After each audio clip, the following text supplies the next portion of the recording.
Si te hubieras cruzado con Saulo en la carretera a Damasco, habrías visto a un hombre seguro, decidido, convencido de que su tarea era apagar una llama que consideraba herejía.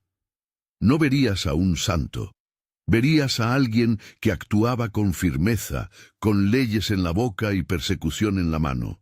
Y sin embargo, en ese camino sobre el polvo, ante una luz que no buscaba, ocurrió algo que cambió su vida y, eventualmente, cambió la historia de la Iglesia.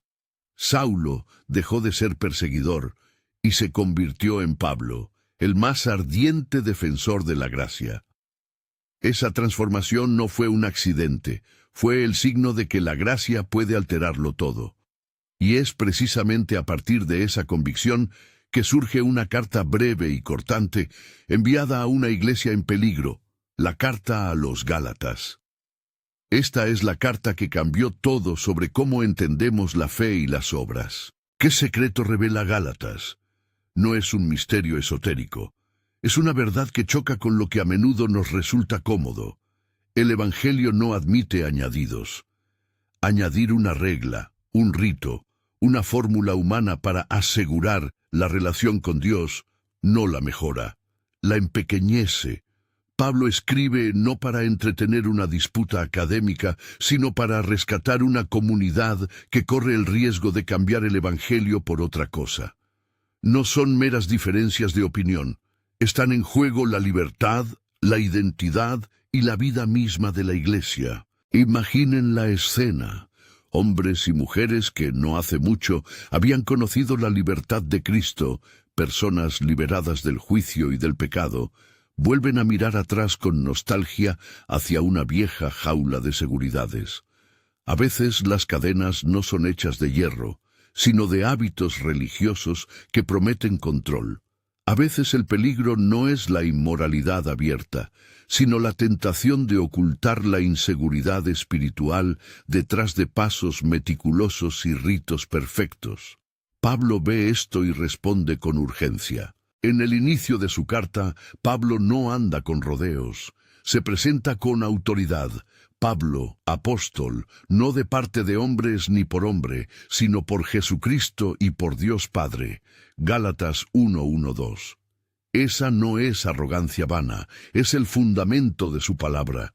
Cuando un apóstol habla, no está ofreciendo una opinión personal. Está comunicando una revelación del Evangelio.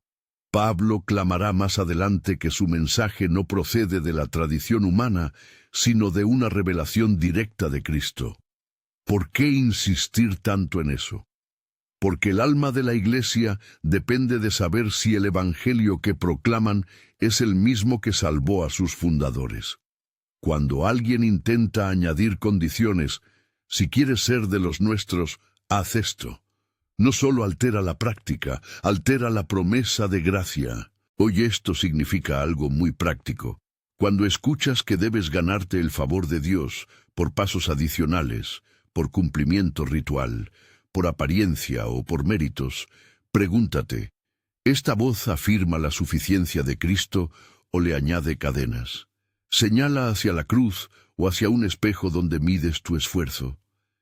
Pablo no habla desde la distancia académica, habla con celo, como quien ve a su rebaño en riesgo de perder la libertad que costó sangre. Si esta palabra está tocando algo en tu corazón, quédate hasta el final y suscríbete para seguir este estudio. Hay más profundidad por delante y no quiero que lo pierdas.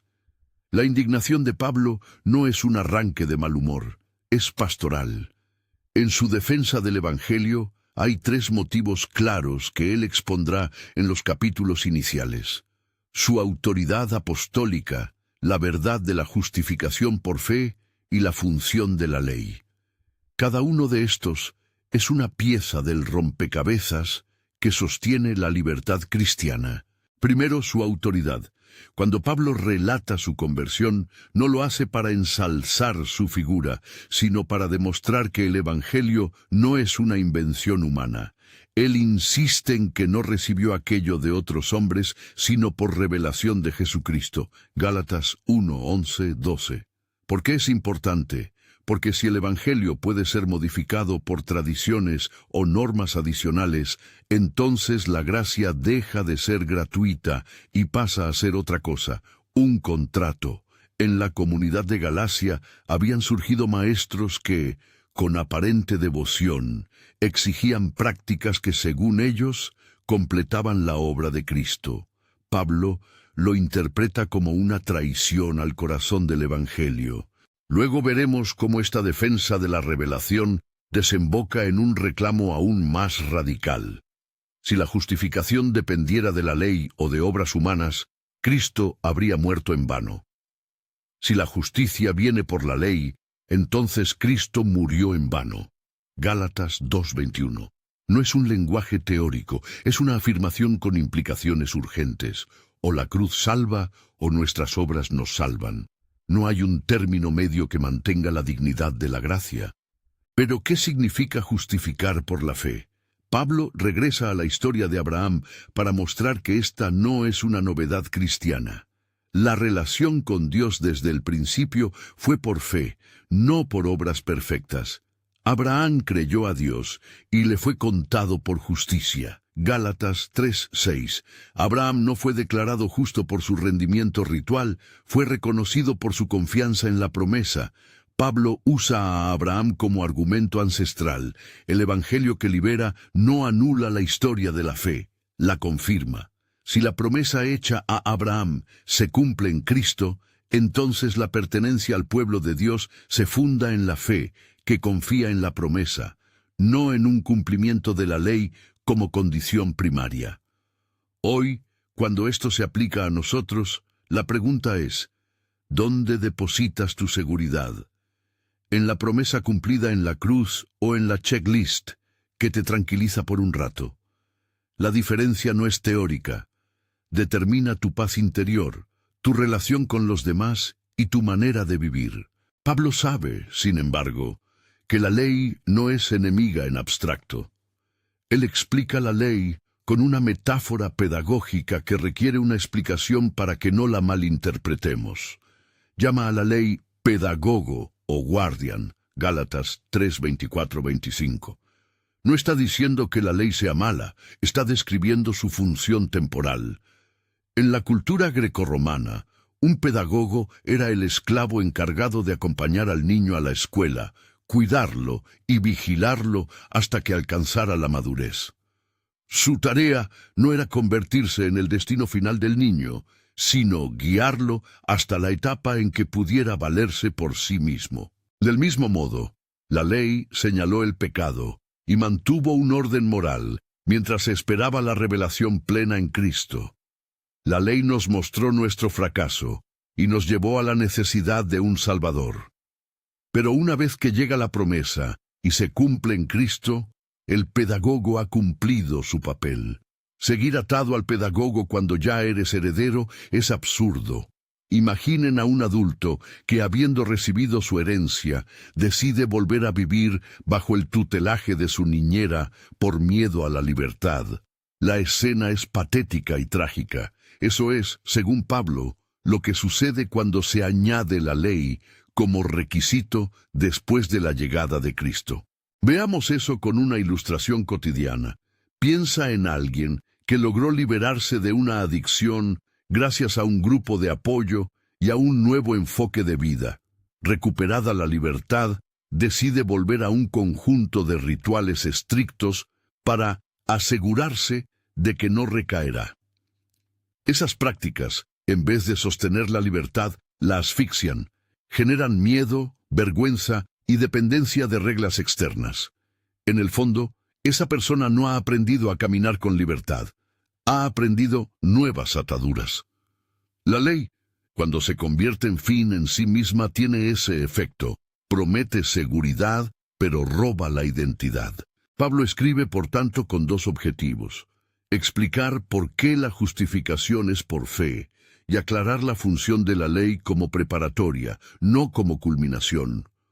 Cuando dice que la ley fue nuestro tutor hasta Cristo, Gálatas 3:24, en términos claros, no está despreciando la justicia moral que el código promueve. Está subrayando que la justicia final se recibe por creer en la promesa, no por cumplir la norma como medio salvador. A esto hay que añadir una aplicación pastoral. Hoy también corremos el peligro de confundir devoción con seguridad. Nos gusta señalar prácticas piadosas como prueba de integridad espiritual.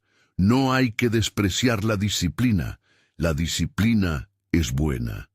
El peligro aparece cuando esa disciplina deja de ser fruto de una relación y se convierte en un sistema para ganarse el favor de Dios.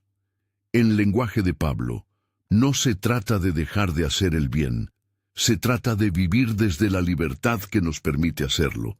La fe verdadera produce obras por amor, no por obligación. Permítanme traer un testimonio breve que ilustra lo que digo. Conozco a Marta, mujer que durante años creyó que su valor delante de Dios dependía de lo que podía ofrecer.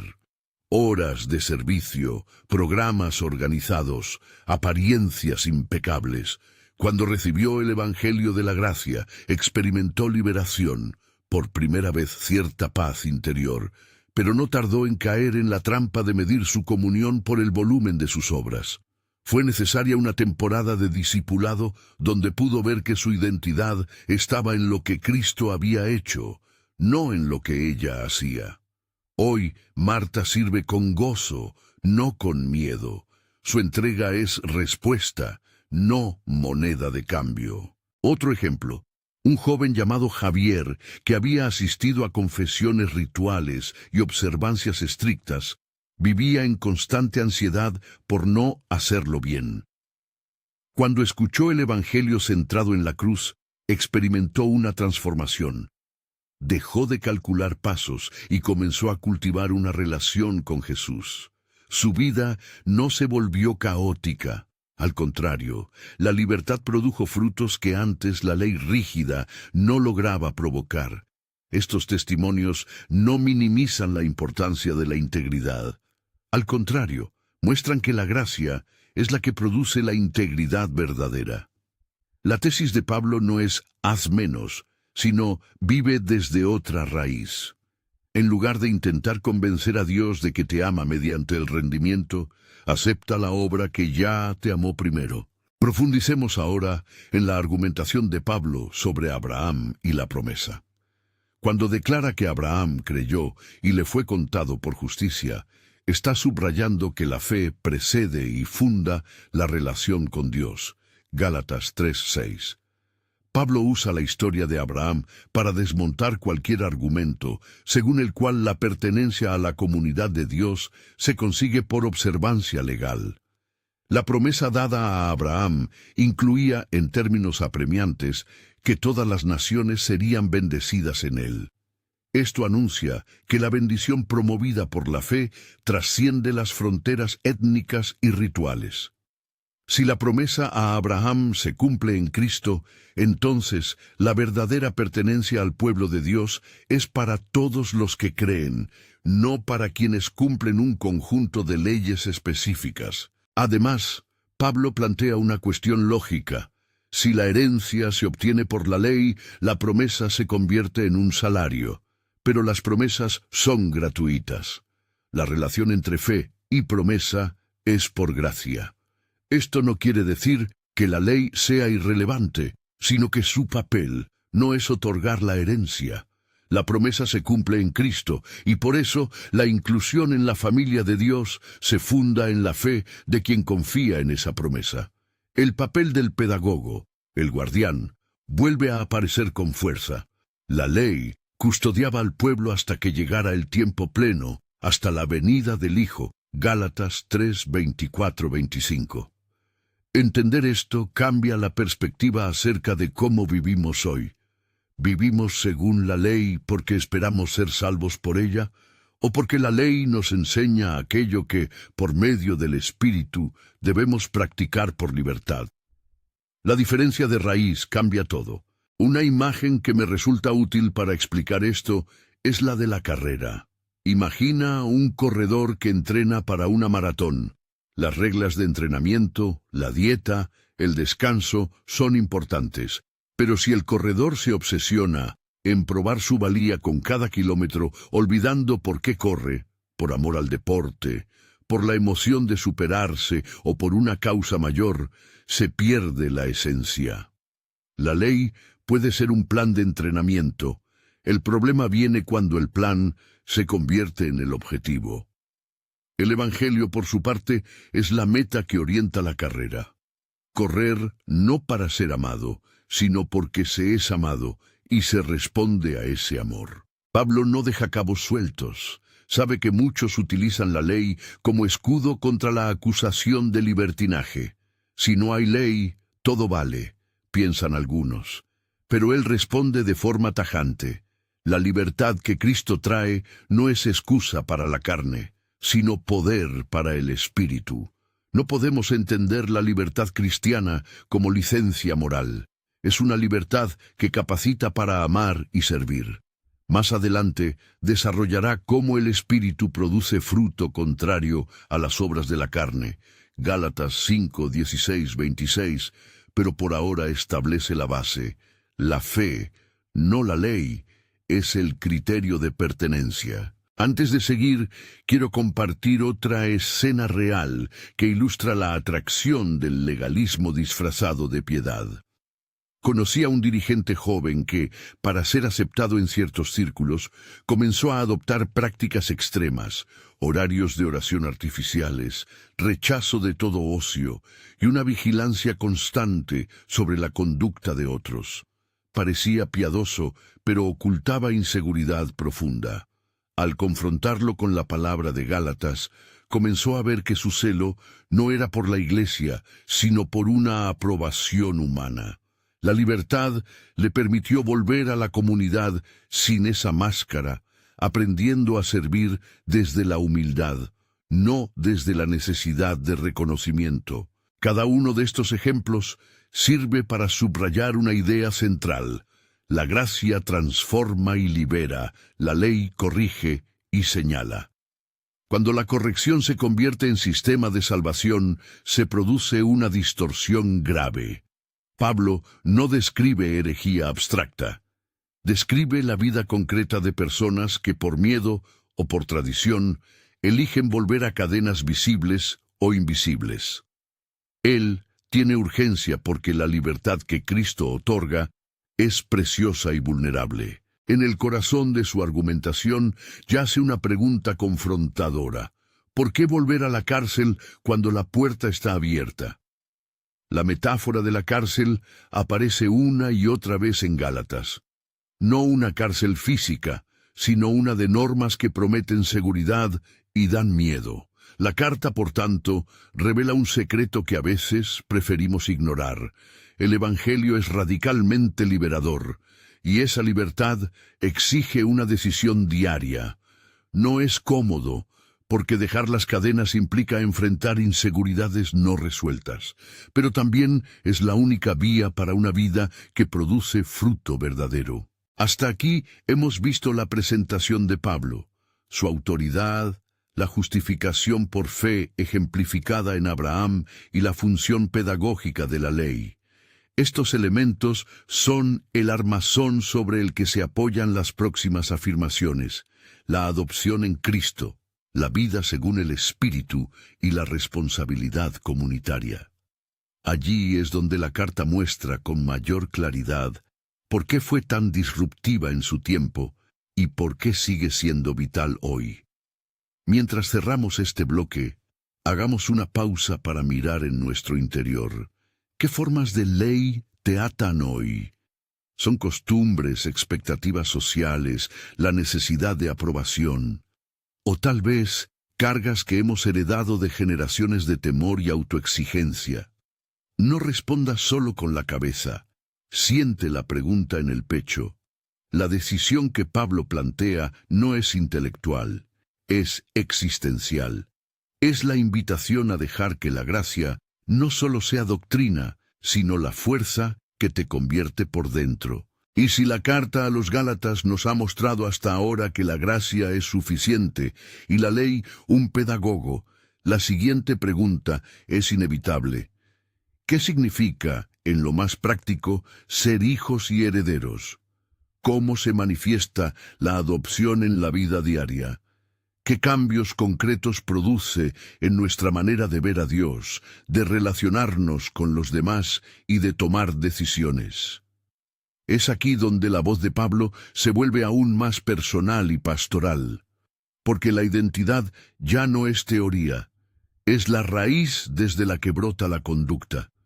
Pero esa transición es delicada, requiere que comprendamos la profundidad del drama humano, la herida de buscar seguridad en lo que podemos controlar y el poder del Espíritu para reconfigurar nuestros deseos. Cuando Pablo escribe sobre la adopción, no está ofreciendo una idea bonita y abstracta, está abriendo la puerta a una nueva manera de respirar frente a Dios. Pero cuando vino la plenitud del tiempo, Dios envió a su Hijo, nacido de mujer, nacido bajo la ley, para redimir a los que estaban bajo la ley, para que recibiéramos la adopción de hijos. Y por cuanto sois hijos, Dios envió a vuestros corazones el Espíritu de su Hijo, el cual clama, Abba, Padre. Gálatas 4:4-6. Hoy, esto significa que la relación con Dios cambia de un lado a otro, deja de ser una transacción y se convierte en paternidad. No eres un empleado que cumple tareas para recibir aprobación. Eres un hijo que respira en la casa del Padre. Expliquemos esto con una imagen sencilla. Imagina a un niño que, después de años de vivir en una casa de acogida, recibe de repente noticias de que tiene un padre dispuesto a reconocerlo, a cuidarlo y a darle un lugar en su casa con los mismos derechos que otros hijos. La primera reacción podría ser incredulidad, después puede surgir el miedo a perderlo todo otra vez.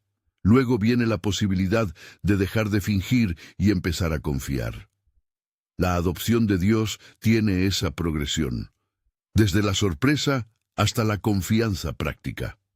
Para Pablo, la clave es que esa adopción libera del requisito de ganarse la pertenencia. Ya no hay que probar nada para ser aceptado. Cuando Pablo dice que Dios envió a vuestros corazones el Espíritu de su Hijo, está indicando que la adopción no es solo un estatuto legal, es una experiencia interior. El Espíritu es sello, testigo y fuerza. Sello, porque confirma la pertenencia. Testigo, porque nos hace decir Abba con libertad. Fuerza, porque capacita a vivir como hijos, no como esclavos temerosos. Hoy esto significa que la seguridad cristiana es, en la práctica, una vida dirigida por el Espíritu que nos permite enfrentar dudas, culpas y expectativas con la certeza de una paternidad amorosa. ¿Qué implicaciones prácticas tiene esto en la cotidianeidad? Primero, cambia nuestra oración. Si eres hijo, puedes entrar sin protocolo aplastante, con transparencia. Abba no es un título formal, es un susurro íntimo. Segundo, cambia nuestras decisiones. Ya no vivimos para impresionar a Dios, ni para evitar su ira mediante una performance religiosa. Vivimos para responder a su amor. Tercero, cambia nuestras relaciones. Una persona adoptada por Dios se relaciona con los demás desde la seguridad, lo que reduce la tentación de competir, imponer normas o medir el valor ajeno por criterios rituales. Permítanme ilustrar esto con la historia de Ana. Ana creció en una comunidad donde la piedad se medía por la asistencia, la puntualidad y la apariencia. Por fuera todo parecía correcto. Por dentro, Ana vivía con una ansiedad trituradora. Cada día debía demostrar que todavía era buena. Cuando escuchó la enseñanza sobre la adopción en una pequeña reunión bíblica, algo en ella empezó a soltarse. No fue una liberación instantánea, fue un proceso. Aprendió a orar sin miedo, mostró vulnerabilidad en la comunidad y por primera vez pudo recibir cariño sin condiciones. Hoy Ana lidera con ternura, no con control. Su servicio brota de su identidad como hija. Si la adopción transforma la identidad, la carta de Gálatas continúa con un mandato que suena a sentencia urgente. Estad firmes, pues, en la libertad con que Cristo nos libertó, y no estéis otra vez sujetos al yugo de esclavitud. Gálatas 5:1. Esa frase es un llamado de honor a no negociar la libertad. No es un simple consejo espiritual, es una advertencia pastoral. Imagínalo así. Alguien te entrega la llave de una cárcel. ¿La guardas en el bolsillo para siempre? ¿O la usas y sales? Para Pablo no hay razón para volver atrás. ¿Por qué es tan fácil volver a la esclavitud? Porque la libertad exige responsabilidad interior. La libertad confronta los deseos sin resolver, las inseguridades que antes se camuflaban bajo rutinas religiosas. La ley ofrece mapas. Haz esto, evita aquello y quizá te sientas más seguro. Pero la vida cristiana no es seguir mapas externos, es aprender a caminar con un guía interior, el Espíritu. La libertad no es una opción anárquica, es una orientación hacia el fruto. Pablo ilumina esa alternativa con una antítesis nítida, obras de la carne versus fruto del Espíritu. Él enumera comportamientos que surgen de la carne, foro de división, inmoralidad, venganza, y en contraste, presenta el fruto del Espíritu como el conjunto de actitudes que manifiestan una vida transformada. Gálatas 5, 16, 25. No es una lista moralista para tachar pecados, es un retrato de la vida que nace cuando el Espíritu gobierna el corazón. Vamos a detenernos en ese fruto, porque allí encontraremos pistas prácticas para nuestro día a día.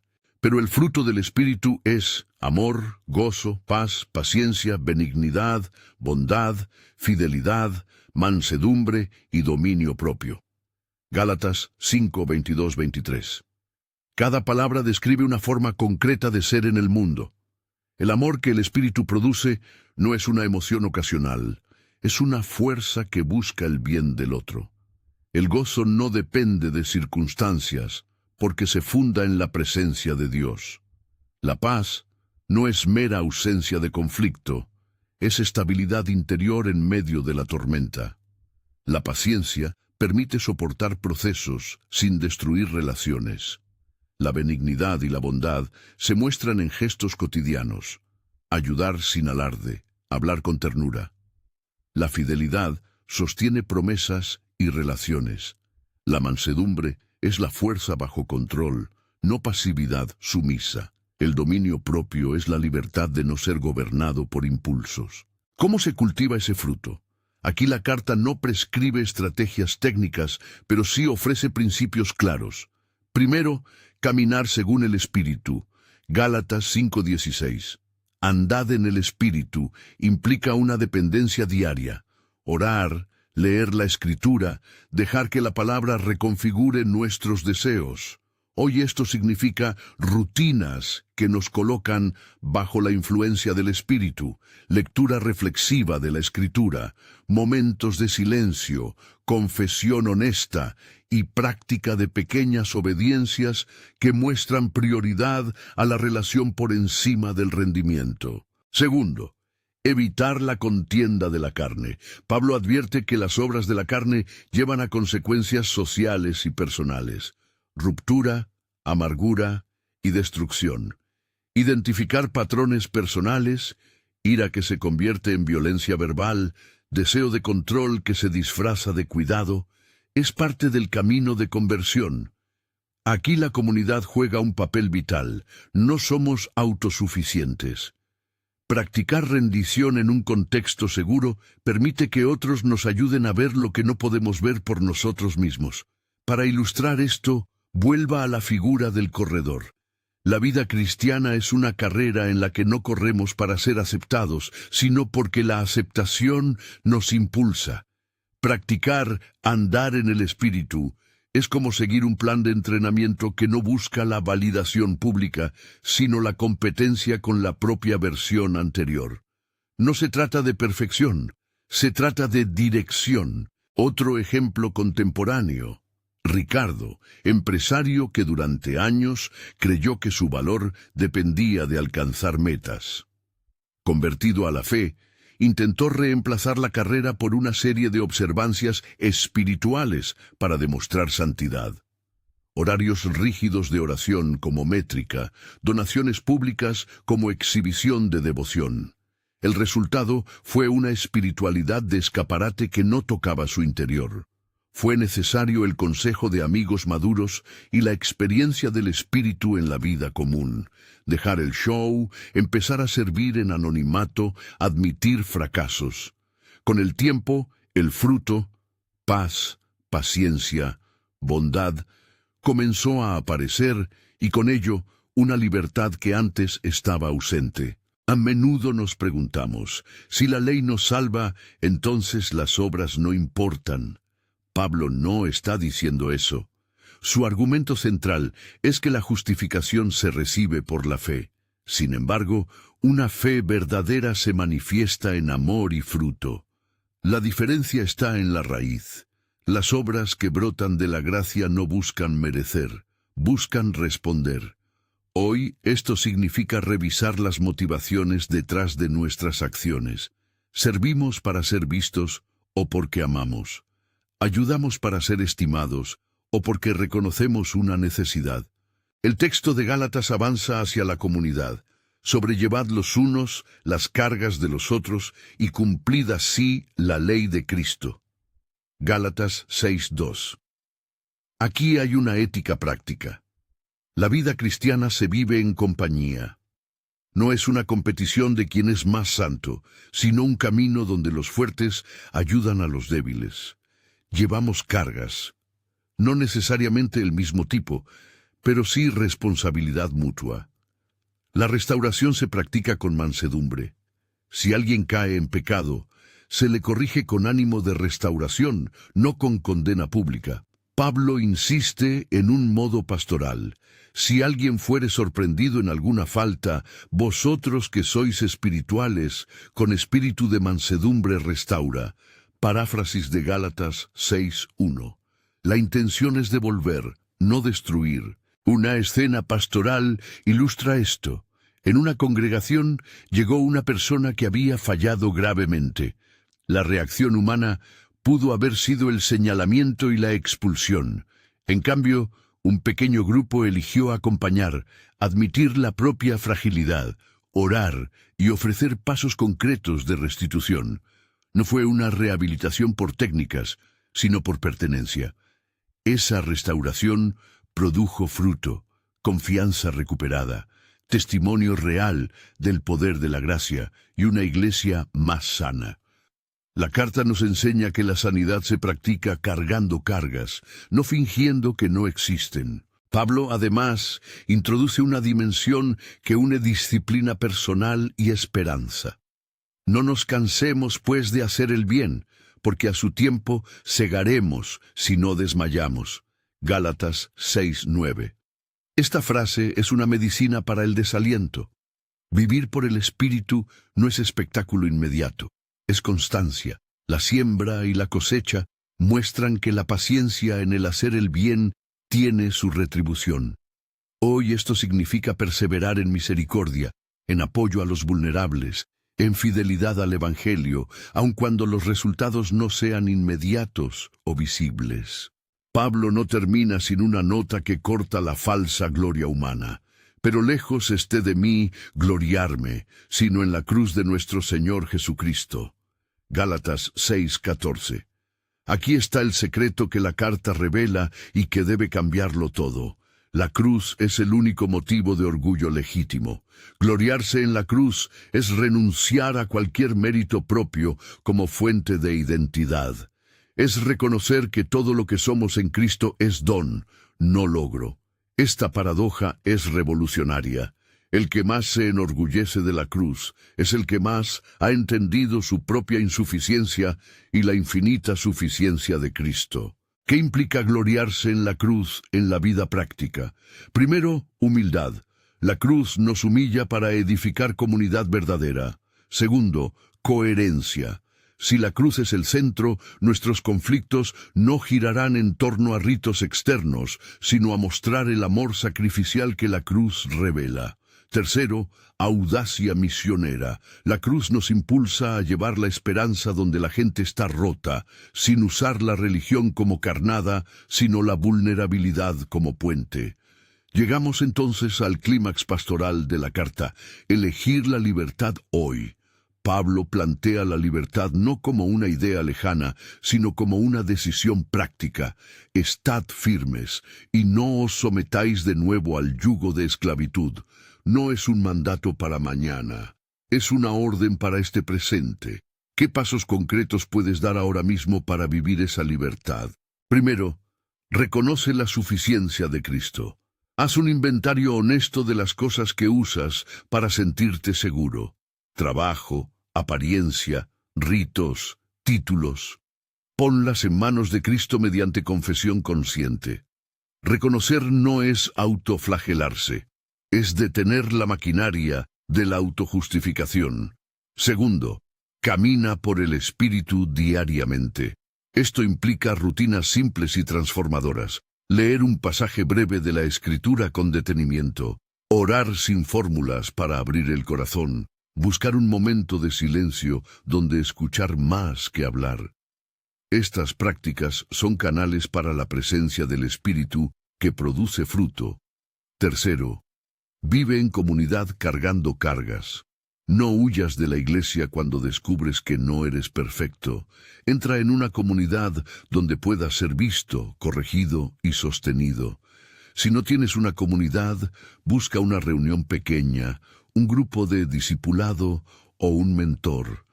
La gracia sana en compañía. Permítanme proponer 3 acciones prácticas, concretas y alcanzables para las próximas 4 semanas.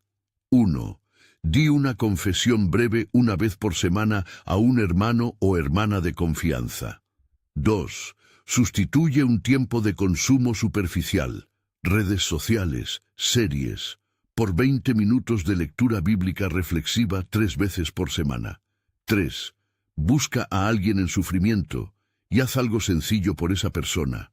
Una llamada, una visita, un mensaje, sin esperar reconocimiento. Estos pasos son pequeños, pero ejercitan la raíz que la carta quiere plantar. La vida desde la gratuidad de la gracia que produce obras de amor. Sé que para muchos estas propuestas suenan arriesgadas.